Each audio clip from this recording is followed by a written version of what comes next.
வணக்கம் ஃப்ரெண்ட்ஸ், நான் Kalai. Welcome to my channel. எல்லோரும் சந்தோஷமாக ரொம்ப ஹாப்பியாக இருக்கணும் அப்படின்னு நான் நினைக்கிறேன். இன்றைக்கி இந்த வீடியோ பார்த்திங்க அப்படின்னா, இது அளவுக்காக வந்திருந்த ஒரு அளவு ப்ளவுஸ் தான். நான் இந்த ப்ளவுஸ் அளவாக கொடுத்து நம்மக்கிட்ட ஒரு 2-3 ப்ளவுஸு வெவ்வேறு மாடலில் ஸ்டிச் பண்ண சொல்லி கேட்டிருக்காங்க. பட் இந்த ப்ளவுஸ் பார்க்கும்போது இது ஒரு பெரிய பொட்டிக்கில் ஸ்டிச் பண்ணியிருக்காங்க. இதில் நிறைய நல்ல விஷயங்களும் இருக்குது, ஒரு சில குறைகளும் இருக்குது. ஸோ இது பார்க்கும்போது நிறைய பேர்த்துக்கு, பிகினர்ஸாக இருக்கிற நிறைய பேர்த்துக்கு ஒரு பொட்டிக்னால் எந்த மாதிரி ஸ்டிச் பண்ணுறாங்க, எந்த மாதிரி ஃபினிஷிங்காக ஒர்க் பண்ணியிருக்காங்க அப்படிங்கிறதெல்லாம் தெரிய வரும். அப்படிங்கிறதுக்காக தான் இந்த வீடியோ. கண்டிப்பாக வீடியோவை ஸ்கிப் பண்ணாமல் பாருங்கள். ஏன்னா ஒவ்வொரு விஷயத்தையும் எவ்வளோ டீட்டெயிலாக சொல்ல முடியுமோ நான் அந்தளவுக்கு சொல்கிறேன். இப்போ இது பார்த்திங்க அப்படின்னா, பேக்கில் வந்து க்ளோஸ் நெக்கு, ஃப்ரண்ட்டில் பார்க்கும்போது தெரியும் ஸ்கேலப் நெக் கொடுத்துருக்காங்க. ரொம்ப குட்டி குட்டி ஸ்கேலப், கிட்டத்தட்ட ஒரு 1 இன்ச்சு அகலம் இருக்கிற மாதிரியான குட்டி குட்டி ஸ்கேலப் டிசைன் கொடுத்துருக்காங்க. ஏன்னா குட்டி குட்டியாக கொடுக்கும்போது தான் இந்த ஸ்கேலப் வந்து இன்னும் அழகாக தெரியும் அப்படிங்கிறதுக்காக சின்னதாக கொடுத்துருக்காங்க. பட் வந்து இது க்ளோஸ் நெக்கு அப்படிங்கும்போது இந்த வி நெக் டைப்பில், அதாவது நேராக வீலேயே வந்து ஸ்கேலப் கொடுத்த மாதிரி கொடுத்துருக்காங்க. எல்போ ஸ்லீவ் கொடுத்துருக்காங்க. ஸ்லீவ் எல்லாமே யூஸ்வலாக நம்ம எப்படி நார்மலாக நம்ம கட் பண்ணுவோமோ அதே மாதிரி தான் கட் பண்ணியிருக்கிறாங்க. ஆனால் இதனுடைய ஃபினிஷிங்கை நம்ம கவனிக்கணும். ஸ்லீவ் பார்த்திங்க அப்படின்னா எப்படி ஃபினிஷ் பண்ணியிருக்காங்கன்னா, ஹெம்மிங் பண்ணுற டைப்பு தான். பட் வந்து லைனிங்கோடு அடித்து திருப்பி அப்படியே 1 இன்ச்சுக்கு ஃபோல்டு பண்ணியிருக்காங்க. உள் பக்கமாக 1 இன்ச்சுக்கு ஃபோல்டு பண்ணிவிட்டு இந்த லேஸ் ஒன்று வாங்கி வச்சு அட்டாச் பண்ணியிருக்கிறாங்க. இதில் முக்கியமாக கவனிக்க வேண்டிய விஷயம், இப்போ இதில் வந்து ஹெம்மிங் பண்ணாமல் என்ன பண்ணியிருக்காங்கன்னா, ஃபேப்ரிக் க்ளூ போட்டு ஒட்டியிருக்காங்க. பார்த்திங்களா, எங்கேயுமே ஹெம்மிங் பண்ண மாதிரியே தெரியல. இது வந்து க்ளூ தான் போட்டு ஒட்டியிருக்காங்க. இது ஒரே ஒரு இடத்துல நம்ம ஓப்பன் பண்ணி பார்த்தா தெரியுது. பார்த்திங்களா, இது க்ளூ தான். அடித்து திருப்பிட்டு 1 இன்ச்சுக்கு அப்படியே ஃபோல்டு பண்ணிவிட்டு ஸ்லீவ் லென்த்துக்கு தகுந்த மாதிரி ஃபோல்டு பண்ணிவிட்டு அதுக்கப்புறம் உள்ளே வந்து க்ளூ போட்டு ஒட்டிட்டு இந்த லேஸ் வந்து வச்சுருக்காங்க. ஸோ ஸ்லீவை வந்து இந்த மாதிரி அந்த எட்ஜஸை வந்து ஃபினிஷ் பண்ணியிருக்காங்க. ஃப்ரண்ட்டு பார்த்திங்க அப்படின்னா கேன்வாஸ் கொடுத்துருக்காங்க. பேப்பர் கேன்வாஸ் தான் யூஸ் பண்ணியிருக்காங்க. இதில் இருக்கிற சில குறைகள் சொல்லணும்னு சொன்னேன் இல்லையா, அது என்னென்னா, இது பாருங்கள், ஃப்ரண்ட்டு வந்து ஹெம்மிங்கே பண்ணலை. கேன்வாஸ் வச்சு ஃபினிஷ் நீட்டாக பண்ணியிருக்காங்க. ஆனால் வந்து ஹெம்மிங் பண்ணாமல் அப்படியே ஓப்பனில் விட்டுருக்காங்க. அதே மாதிரி இந்த ஸ்கேலப்பில் வந்து நம்ம இந்த எட்ஜ் ஸ்டிச்சு வந்து கொடுக்கவே இல்லை. எட்ஜ் ஸ்டிச் போடாமையே ஃபினிஷ் பண்ணியிருக்காங்க. பட் இதுவும் நல்லா தான் இருக்குது, நீட்டாக இருக்குது. லூப் பார்த்திங்க அப்படின்னா ஒரு 7-8 லூப் வச்சுருக்காங்க. அதாவது பட்டி வரைக்கும் ஒரு 4 லூப், ரொம்ப நெருக்கமாக கிட்டத்தட்ட ஒரு 3/4 இன்ச்சு கேப்லேயே 4 லூப் வச்சுருக்காங்க. அதுக்கு மேலே ஒரு 4 லூப், அது வந்து கொஞ்சம் கேப் தள்ளி வச்சுருக்காங்க. ஸோ இந்த அளவுக்கு லூப் எதுக்காக வச்சுருக்காங்க அப்படின்னா, அப்போ தான் வந்து இந்த சென்டரில் கேப் விழுகிற பிரச்சனை வராமல் இருக்கும். ப்ளஸ் வந்து இவ்வளோ நெருக்கமாக நம்ம லூப் போடும்போது ப்ளவுஸ் வந்து ஃபுல்லாக நல்ல ஃபிட்டிங் நல்லா கிடைக்கும். ஸோ அதுக்காக தான் வந்து இவ்வளோ நெருக்கமாக லூப் வச்சுருக்காங்க. ஸோ பட்டி வரைக்குமே பாருங்கள் 4 லூப் வச்சுருக்காங்க. ஸோ வந்து நல்ல கப்புக்கு நல்ல கவரேஜ் கொடுத்து அந்த பட்டி நல்லா க்ளோஸாக கவர் ஆகிற மாதிரி லூப்ஸ் நிறைய வச்சு ஃபினிஷ் பண்ணியிருக்காங்க.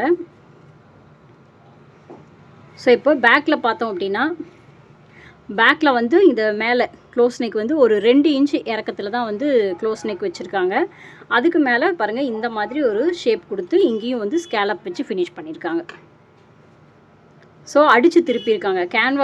கேன்வாஸை ஃபஸ்ட்டு அயன் பண்ணி எடுத்துகிட்டு இந்த ஷேப்புக்கு அடித்து திருப்பியிருக்காங்க. இது உள்பக்கம் பார்த்திங்க அப்படின்னா, அந்த கேன்வாஸை காட்டிலும் இந்த கேன்வாஸ் வந்து கொஞ்சம் திக்னஸ் ஜாஸ்தியாக இருக்குது. ஸோ இது வந்து காலர் கேன்வாஸ் யூஸ் பண்ணியிருக்கிற மாதிரி தோணுது. ப்ளஸ் வந்து இங்கே வந்து ஹெம் பண்ணியிருக்காங்க. கேன்வாஸை சுற்றியும் வந்து ஹெம் பண்ணியிருக்கிறாங்க. அதே மாதிரி இங்கே மேல் பக்கம் வந்து எட்ஜ் ஸ்டிச் எதுவுமே போடலை. ஜஸ்ட்டு அடித்து அப்படியே ரிவர்ஸ் பண்ணிவிட்டு மேலே ஒரு அயன் கொடுத்து ஃபினிஷ் பண்ணியிருக்காங்க. உள்ளே மட்டும் ஹெம் பண்ணியிருக்காங்க. ஸோ மோஸ்ட்லி எங்கேயுமே வந்து தையல் வலி தெரியக்கூடாதுங்கிறதுல ஓரளவுக்கு கவனமாக இருந்திருக்காங்க.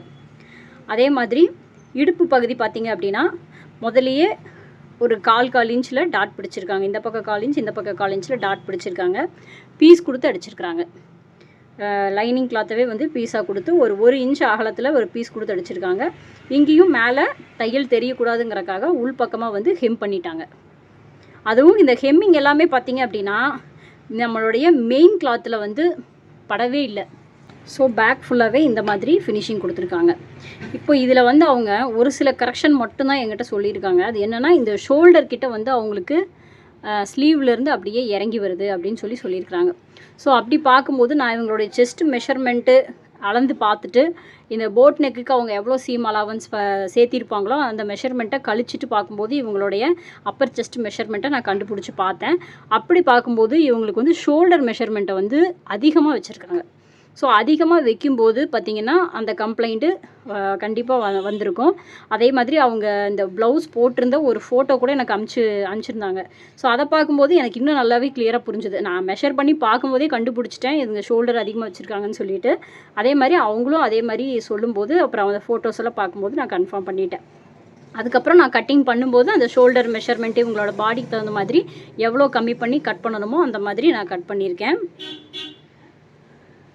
ஸோ இன்னும் இதில் டீட்டெயிலாக சொல்லணும் அப்படின்னா, இப்போது இந்த இடத்துல பார்த்தீங்க அப்படின்னாலும் நார்மலாக கிராஸ் பீஸ் வச்சு ஸ்டிச் பண்ணிவிட்டு அதை வந்து ஹெம்மிங் பண்ணாமல் உள்ளே வந்து இங்கேயும் க்ளூ போட்டு தான் ஃபினிஷ் பண்ணியிருக்காங்க.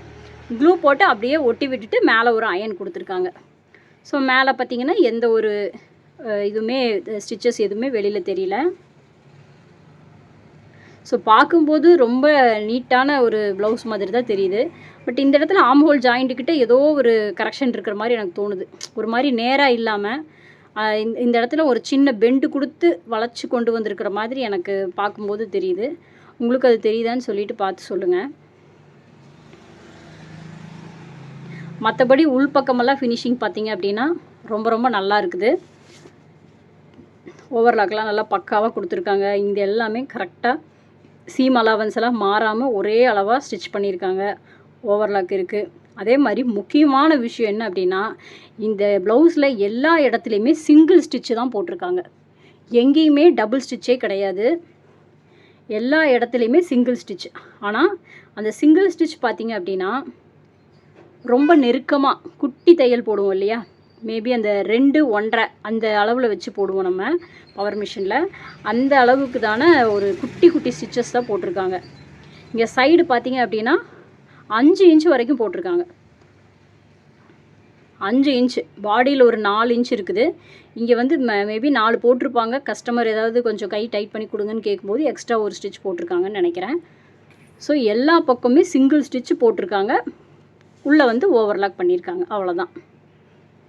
ஸ்டிச்சுமே ரொம்ப ரொம்ப பொடி ஸ்டிச்சாக போட்டிருக்காங்க. லைனிங் பார்த்திங்க அப்படின்னா இது வந்து கேம்ப்ரிக் மாதிரி தெரியல எனக்கு. வந்து இது கொஞ்சம் மிக்சிங் மாதிரி தான் தெரியுது. மிக்சிங் லைனிங் தான் யூஸ் பண்ணியிருக்காங்க. பட் அந்த மிக்சிங் லைனிங்லேயே கொஞ்சம் அதிக குவாலிட்டி இருக்கிற மாதிரியான ஒரு லைனிங்கை தான் வந்து அவங்க யூஸ் பண்ணியிருக்காங்க. ஸோ இதில் ஷோல்டர் கரெக்ஷன் நான் வந்து பண்ணி தான் கட் பண்ணியிருக்கேன். அதே மாதிரி இப்போ இவங்களுடைய அப்பர் செஸ்ட்டு நான் கண்டுபிடிச்சது பார்த்திங்க அப்படின்னா 35 கண்டுபிடிச்சிருக்கேன்.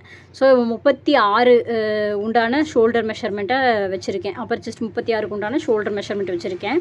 அதே மாதிரி இப்போ இவங்களுடைய அந்த மிடில் செஸ்ட்டு இந்த பாயிண்ட் இருக்கு இல்லையா, இதை வந்து ரொம்ப கம்மி பண்ணி வச்ச மாதிரி எனக்கு தோணுது. ஏன்னா வெறும் 3 இன்ச் தான் வச்சுருக்காங்க. மேபி 36 அப்படிங்கும்போது மிடில் செஸ்ட் அதே அளவாக இருந்தால் கூட நம்மளுக்கு வந்து ஒரு 3.5 இந்த இடம் வந்திருக்கணும். பட் வந்து இங்கே இவங்க 3 இன்ச் தான் வச்சுருக்குறாங்க. ஸோ இது மட்டும்தான் எனக்கு தெரிஞ்ச ஒரு சில கரெக்ஷன் நான் பண்ணணும்னு நினச்சேன். அது நான் கட் பண்ணுறேன். என்னுடைய மெத்தடு ப்ளவுஸில் வந்து நான் வந்து இந்த கரெக்ஷனெல்லாம் நான் வந்து சரி பண்ணியிருக்கேன். ஸோ ஒரு பொட்டிக்கில் நம்ம நினச்சிட்ருப்போம் ஒரு பெரிய பொட்டிக்னால் எந்த மாதிரி ஸ்டிச் பண்ணுவாங்கன்னு ஒரு சிலருக்கு தெரியாமல் இருந்திருக்கும். பட் இந்த மாதிரி ஒரு நீட்டான ஒரு ஃபினிஷிங் கொடுத்து தான் பொட்டிக்கில் வந்து ஸ்டிச் பண்ணுறாங்க. கண்டிப்பாக இந்த ப்ளவுஸுக்கு வந்து 1000 ருபீஸ்க்கு மேலே அவங்க சார்ஜ் பண்ணியிருப்பாங்க. ஸோ அந்த மாதிரி சார்ஜ் பண்ணால் தான் இந்த மாதிரி ஃபினிஷிங் கொடுத்தா மட்டும்தான் கஸ்டமர்கிட்ட அந்த மாதிரி நம்ம அமௌண்ட்டு வந்து வாங்க முடியும். ஸோ பிகினராக இருந்தால் கூட நீங்கள் வந்து இந்த வீடியோ பார்க்கும்போது உங்களுக்கு புரிஞ்சிருக்கும்னு நினைக்கிறேன். ஒரு பொட்டிக்னால் எந்தெந்த மாதிரியெல்லாம் ஃபினிஷிங்காக ஒர்க் பண்ணுறாங்க அப்படிங்கிறது உங்களுக்கு புரிஞ்சிருக்கும்னு நினைக்கிறேன். ஃபினிஷிங் மட்டும் என்ன கேட்டால் ஃபினிஷிங் மட்டும் முக்கியம் கிடையாது. கண்டிப்பாக ஃபிட்டிங்கும் ரொம்ப முக்கியம். ஸோ ரெண்டுலேயுமே கான்சென்ட்ரேட் பண்ணால் மட்டும்தான் கண்டிப்பாக நம்ம சக்ஸஸ் பண்ண முடியும். ஸோ இதில் வந்து எனக்கு 3 ப்ளவுஸில் ஒரு ப்ளவுஸ் வந்து கிட்டத்தட்ட இதே மாதிரி க்ளோஸ் நெக்லேயே இந்த ஷேப்ஸ் மட்டும் வேறு வேறையாக மாற்ற சொல்லியிருக்கிறாங்க. ஒன்று வந்து ஸ்வீட் ஹார்ட் நெக்கு மாதிரியும், இன்னொன்று வந்து கீ ஹோல் வச்ச மாதிரியும் மாற்ற சொல்லியிருக்காங்க. ஃப்ரண்ட் வந்து பார்த்திங்க அப்படின்னா ஸ்கேலப் எடுத்துகிட்டு அந்த அதே ப்ளவுஸில் அந்த பேக் நெக் க்ளோஸாக இருக்கிற ப்ளவுஸில் ஃப்ரண்ட்டில் வந்து பாட் நெக்கு கேட்டிருக்காங்க. இன்னொன்றில் வந்து பார்த்திங்க அப்படின்னா ஃப்ரண்ட்லேயும் அதே மாதிரி ஸ்வீட் ஹார்ட் நெக் வர மாதிரி கேட்டிருக்காங்க. ஸோ இன்னும் ஒரு ப்ளவுஸில் வந்து பேக் ஃப்ரண்ட் ரெண்டுலேயுமே நார்மல் ப்ளைன் ரவுண்ட் நெக் போட்டுட்டு அதில் வந்து ஸ்கேலப் கேட்டிருக்காங்க. ஸோ இதுதான் இந்த ப்ளவுஸை பற்றி உங்களுக்கு நான் எக்ஸ்பிளைன் பண்ணால் உங்களுக்கு கண்டிப்பாக இந்த வீடியோ யூஸ்ஃபுல்லாக இருக்கும்னு நான் நினச்சேன். ஸோ அதனால தான் இந்த எக்ஸ்ப்ளனேஷன். வீடியோ பிடிச்சிருந்ததுன்னா கண்டிப்பாக சேனலுக்கு லைக் பண்ணுங்கள்.